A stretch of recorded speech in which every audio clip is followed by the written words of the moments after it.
Good medical morning. This is Watson, and with a little help from Mayo Clinic, I'm your host and resident expert on cellulitis. So hold on to your hats because some of the clips you're about to see are extremely graphic. Are you ready? Let's kick it off right about now. According to the Mayo Clinic, cellulitis is a common, potentially serious bacterial skin infection. The affected skin appears swollen and red and is typically painful and warm to the touch.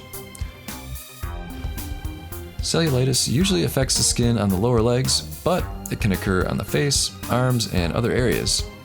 It occurs when a crack or break in your skin allows bacteria to enter.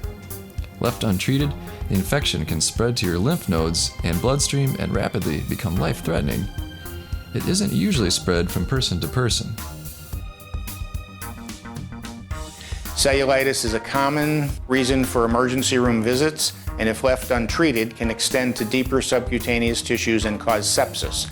Therefore, it is extremely important that cellulitis be recognized and treated quickly and efficiently once brought to the healthcare professional's attention. Before I continue, I want to thank everyone who's clicked the notification bell and the subscribe button. That bell gets you all of our updates. And to those people who watch our videos and comment, it really means a lot to Adam and myself. So, what causes cellulitis? Cellulitis occurs when bacteria, most commonly Streptococcus and Staphylococcus, enter through a crack or break in your skin. The incidence of a more serious Staphylococcus infection called methicillin-resistant Staphylococcus aureus, or MRSA, is increasing. Although cellulitis can occur anywhere in your body, the most common location is the lower leg. Bacteria are most likely to enter disrupted areas of skin, such as where you've had a recent surgery, cuts, puncture wounds, an ulcer, athlete's foot, or dermatitis. Bacteria can also enter through areas of dry, flaky skin or swollen skin, and animal bites can also cause cellulitis. So, how do you treat cellulitis? According to Healthline.com, cellulitis treatment involves taking antibiotics by mouth for 4 to 15 days. Your doctor may also prescribe pain relievers.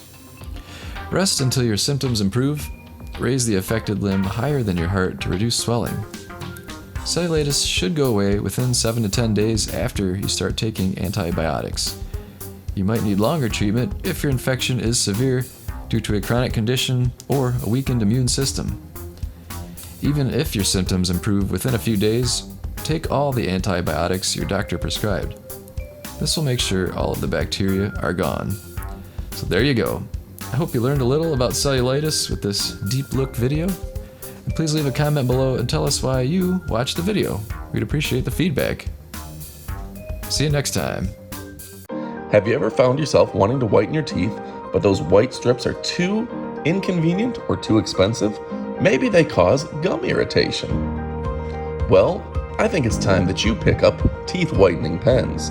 Just brush them on your teeth once a day, and your teeth will be noticeably whiter in no time. Teeth whitening pens don't irritate your gums like white strips, and they're super convenient. I keep some in my car for the commute to work. Put them at your desk, in your car, in your purse, wherever. They're super convenient, and they're less than half the price of white strips. I'll put an Amazon link in the description below. Pick up yours today.